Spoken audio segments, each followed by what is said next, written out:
अस्सलामुअलैकुम। मुल्क का दहशतगर्दी के बाद सबसे बड़ा चैलेंज तवानाई का बहरान है, जिससे पूरी कौम परेशान है। और वजारत पानी और बिजली के हुकाम के मुताबिक 2018 तक लोड शेडिंग पर काबू पाया जा सकेगा। मैं हूं तलहा जतोई और आज का मौजू है बिजली कहां, कब और कैसे मिलेगी।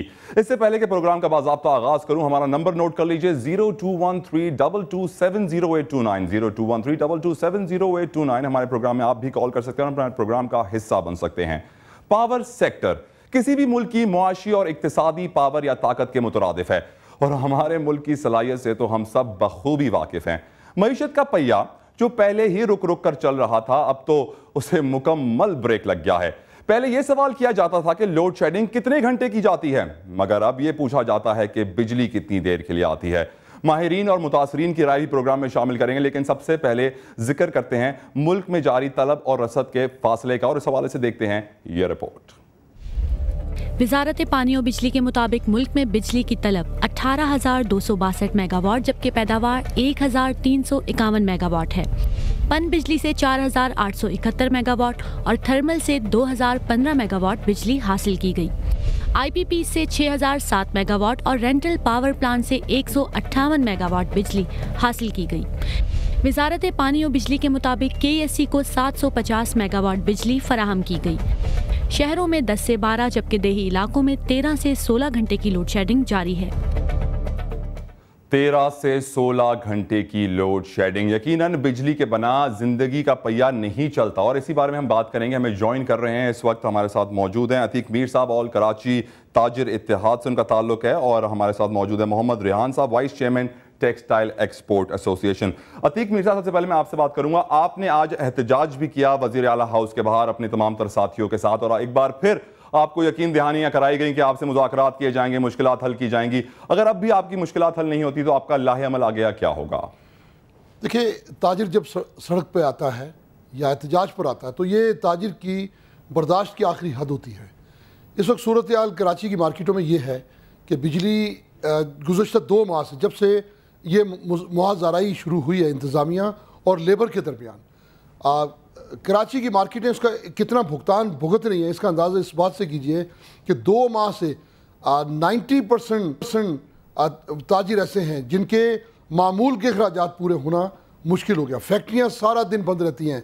8-8 घंटे की लोड शेडिंग में बताइए, 10 घंटे की अगर काम का दौरानिया है, अगर लेबर 10 घंटे के लिए आती है तो 8 घंटे अगर लोड शेडिंग है तो किस वक्त मशीनें चलेंगी, किस वक्त पैदावार होगी, किस तरह उन्हें डेली वेजेस के लोगों को आप दिहाड़ी देंगे। तो इस वक्त कराची में बहुत बुरे हालात हैं, और इन हालात का बड़ा सबब सिर्फ लोड शेडिंग ही नहीं है, बल्कि इसका बड़ा सबब ये मुआवज़ाराई है जो इंतज़ामिया और लेबर के दरमियान है।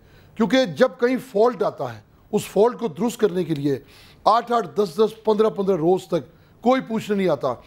फ्लक्चुएशन ने करोड़ों रुपए के आलात मशीनें जला दी हैं। किससे ये भुगतान हम वसूल करें? कौन जिम्मेदार है? आप किसको नामजद करेंगे इसके? जाहिर है, जब देखें हमारी गर्दन इस इदारे के नायल इदारे के हाथ में जिसने दी है वो हुकूमत वक्त है। हुकूमत वक्त की जिम्मेदारी है कि अगर वो इदारा अपनी अहलियत खो चुका, वो अपनी सलाहियत खो चुका, उसकी कारकर्दगी सिफर हो गई, तो ऐसे में बजाय इसके उसे मज़ीद हमारी ज़िंदगी बर्बाद करने के लिए, मुल्क की मैशत बर्बाद करने के लिए खुला छोड़ दिया जाए। हुकूमत के लिए लाजिम है कि वो उस इदारे को फौरी तौर पर उसकी निजकारी ख़त्म करे और इसका इंतज़ाम खुद संभाले। ऐसा कभी नहीं होता कि एक इदारा जो हुकूमत के मातहत है वो ज़रूर ठेकेदार है इस डिस्ट्रीब्यूशन का, KSC के मामलात का, लेकिन वो KSC का मालिक नहीं है, वो कराची के 2 करोड़ शहरियों की किस्मत का मालिक नहीं है। ये करप्शन का शिकार हो चुका। मैं समझता हूँ अब वक्त आ गया है कि या तो हुकूमत इसकी इस्लाह करे या शहरी सड़कों पे आ जाएं और इन लोगों को मार भगाएं, वरना कराची के शहरियों के पास सिवाय चिरागों के और कोई रास्ता नहीं रहेगा। अतीक मीर साहब, आपने कहा कि कराची के शहरियों के पास सिवाय चिरागों के और कोई रास्ता नहीं है। वजारत पानी और बिजली के हुकाम के मुताबिक 2018 तक लोड शेडिंग पर काबू पाया जा सकेगा। कोई यकीन दहानी नहीं है, एक और वादा है हमेशा की तरह। मैं रुक करूंगा रेहान साहब की जानिब, वाइस चेयरमैन है टेक्सटाइल एक्सपोर्ट एसोसिएशन के। टेक्सटाइल एक ऐसा सेक्टर था जो हमारे मुल्क की मईशत में अहम किरदार अदा करता था। रेहान साहब, अब टेक्सटाइल का हाल क्या है? सर आपके सामने है सारी पोजीशन जो इस टाइम मुल्क की, जैसे अभी इन्होंने कराची की बताई है, लेकिन कराची में तो ये सूरत हाल पिछले चंद महीने से है और हम जो पिछले चंद सालों से इस सूरत हाल को भुगत रहे हैं, ना बिजली है ना गैस है, और बार बार जो हमारे एहतजाज, बार बार सड़कों पे ना सिर्फ लेबर बल्कि इंडस्ट्रियलिस्ट खुद सड़कों पे निकले हैं और बार बार यकीन दहानियाँ कराई गई। वज़ीर आला पंजाब ने यकीन दहानी कराई और उन्होंने एक कमिटमेंट ली प्राइम मिनिस्टर ऑफ पाकिस्तान से, लेकिन उसके बावजूद आपके सामने है जो पंजाब में सूरत हाल इंडस्ट्री की खास कर तौर पर है, वो ये है कि इन्होंने वादा किया कि आपकी जो बिजली है, अभी चंद दिन पहले ही आपने नवीद कमर साहब का स्टेटमेंट देखा होगा कि टेक्सटाइल इंडस्ट्री को बिल्कुल बिजली की लोड शेडिंग से मुस्तस्ना करार दे दिया गया, लेकिन उसके बावजूद आप हाल आके यहाँ पर देखें 9 से 12 घंटे इंडस्ट्रियल में है, और जो हमारे जो छोटे इर्द गिर्द के इलाके हैं जहाँ पर हमारी छोटी इंडस्ट्री चल रही है टेक्सटाइल की, जो पावर लूम्स की इंडस्ट्री जिसको कहते हैं, वहाँ पर 14 से 18 घंटे की लोड शेडिंग है। अब इस सूरत हाल के आप बात मुझे बताएं कि इस मुल्क में मईशत का पहिया किस तरह चलेगा, हमारी जो लेबर है उसको रोज़गार किस तरह मिलेगा, उसके बाद जो हम इंडस्ट्रियलिस्ट हैं इतनी हैवी इन्वेस्टमेंट्स की हुई हैं, हमें बताया जाए कि हम अपनी एक्सपोर्ट्स की कमिटमेंट किस तरह पूरी करेंगे, हमें कोई बताने वाला नहीं है। बार बार यकीन दहानियाँ कराते हैं, झूठ पे झूठ बोलते हैं। पहले राजा परवेज़ अशरफ साहब 2010 की सुनाते रहे, बार बार मीटिंग्स हुई, टोटल झूठ बोलते हैं ये लोग, ना ये सच्ची बात बताने को तैयार हैं। दूसरी बात ये कहते हैं जी हमारे पास बिजली की शॉर्टेज है, पिछली गवर्नमेंट ने कुछ नहीं किया था। 3.5 साल भाई इनको भी हो गए हैं। 19,500 मेगावाट की इंस्टॉल्ड कैपेसिटी है, क्या वजह है? अगर उसमें कोई नुक्स है तो उसको दूर करें। तेल के पैसे नहीं है, कौम को बताएं कि हम इस वजह से इनको बिजली नहीं दे रहे कि हमारे पास तेल के पैसे नहीं है। ये झूठ क्यों बोलते हैं कि हमारे पास बिजली की पैदावार की सलाहियत नहीं है?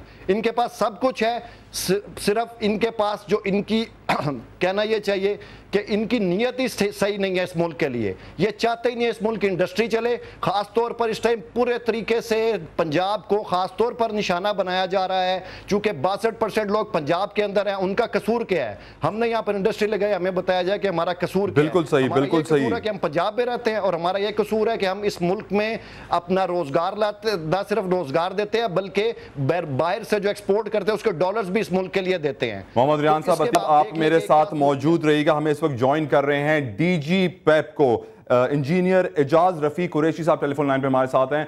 इंजीनियर साहब, आप कैसे देखते हैं मुल्क में इस वक्त तवानाई की जो सूरत हाल है, बिजली के बुहरान पर काबू कब और कैसे पाया जाएगा? बिस्मिल्लाहिर्रहमानिर्रहीम, अस्सलाम वालेकुम। जैसे ये हमारे भाई ने कहा कि भी हमारे पास जनरेटिंग इंस्टॉल्ड कैपेसिटी जो है हमारे पास है। बेशक हमारी इंस्टॉल कैपेसिटी 20,000 मेगावाट से ज़्यादा है, ये बिल्कुल सही फरमा रहे हैं। लेकिन शायद इनको ये नहीं पता कि जो इंस्टॉल कैपेसिटी होती है उसका 10% जो है वो उसके शेड्यूल मेंटेनेंस के लिए रखा जाता है। उसके अलावा एमरजेंसी मेंटेनेंस में भी 6% रखा जाता है। और इस तरह हमारी जो है कैपेसिटी, पॉसिबल कैपेसिटी वो 16,000 मेगावाट से थोड़ी सी ज़्यादा बनती है। अब इसके अंदर हमारे पास मजीद अगर आप इसको एनालिसिस करें तो हमारा 6,500 हमारा जो है वो है हाइडल से एनर्जी पैदा होती है, 6,500 मेगावाट। इन 6,500 मेगावाट जो एनर्जी हमने पैदा करनी है वो मुकम्मल तौर पे पानी पे डिपेंड करती है, पानी की अवेलेबिलिटी पे। और पानी जो है वो अरसा अपनी ज़रूरत के मुताबिक रिलीज़ करता है। हमें सबसे पहले हमारे डैम्स के लिए सबसे पहली जो उनके लिए अहमियत है वो इरिगेशन डिपार्टमेंट है। उस हिसाब से तरबेला से भी एक ही हमें फिक्स मिकदार में पानी देते हैं, और मंगला से आजकल सिर्फ हमें चाहिए 35,000 क्यूसिक, जबकि ये हमें डेली 15,000 क्यूसिक दे रहे हैं। उन 15,000 से हम 200 मेगावाट, सिर्फ 200 से 250 मेगावाट पैदा कर पा रहे हैं। चुनाचे हमारी हाइडल की जनरेशन कैपेसिटी जो कि 6,500 से ज़्यादा है, उसमें से हम 4,500 और 4,800 मेगावाट के करीब पैदा कर पा रहे हैं। इसके अलावा हमारे जो जितने छोटे छोटे प्लांट्स हैं वो हमारे हबको हुआ, हमारा सबा प्लांट हो गया, हमारा इन प्लांट्स में हमें जो फर्नेस ऑयल मिलता है तो वो हमें थोड़ी मिकदार में मिलता है, जिससे वो सिर्फ अगर हमें 700 क्यूसिक चाहिए तो वो हमें मैट्रिक टन चाहिए तो वो 70 मैट्रिक टन मिलता है, और इसलिए वो भी जो है जनरेशन इफेक्टिव। चलें एजाज साहब, आपने कहा कि फर्नेस ऑयल का मसला है, पानी का मसला है, सूरज से भी बिजली बनती है। पूरी दुनिया हवा और सूरज और ऑल्टरनेटिव एनर्जी के मुतबादिल रास्ते ढूंढ रही है। हमारे यहाँ सूरज की सनलाइट की और ये जो हवा की जो है विंड एनर्जी पे, इस पे सब काम हो रहा है और इंशाल्लाह जल्दी 1000 मेगावाट विंड एनर्जी से हम पैदा करके सिस्टम में ले आएंगे। क्या और सूरज के ऊपर भी वर्किंग हो रही है और इसके सिलसिले में भी जो है हम जो है इंशाल्लाह जल्दी किसी न किसी नतीजे पे पहुंचेंगे। सर, आपने विंड एनर्जी की बात की। 1.5 साल पहले ठट्टा में ही प्लांट लगाया गया था, इनॉग्रेशन की गई थी उसकी और कहा गया था कि बहुत जल्द इससे तवानाई हासिल होगी। लेकिन मेरा आपसे सवाल ये है इस वक्त एजाज साहब के सूरत हाल पर काबू कब पाया जाएगा? वादे बहुत किए जा रहे हैं। वजारत पानी और बिजली के हुकाम कह रहे हैं कि 2018 में लोड शेडिंग पर काबू पाया जाएगा। क्या आप अग्री करेंगे इस बात से? इस सिलसिले में हमने जो है मास्टर प्लान बनाए हुए हैं। मास्टर प्लान हमारे जो हैं वो कुछ जो है थोड़े वक्त टाइम के हैं और कुछ हमारे लंबे पीरियड के भी हैं। सबसे पहले हमारा जो इनिशियली है, हम इस चीज़ पे जोर देते हैं कि जो हमारे एग्जिस्टिंग पुराने प्लांट्स हैं, हमारे पुराने थर्मल प्लांट्स जो हैं, हम उनको अपग्रेड करने के पीछे पड़े हुए हैं और इंशाल्लाह इस साल के एंड तक हम उनको काफ़ी अपग्रेड कर देंगे, जिससे हमारी 650 मेगावाट बिजली हमारे सिस्टम में सिर्फ अपग्रेडेशन से आ जाएगी।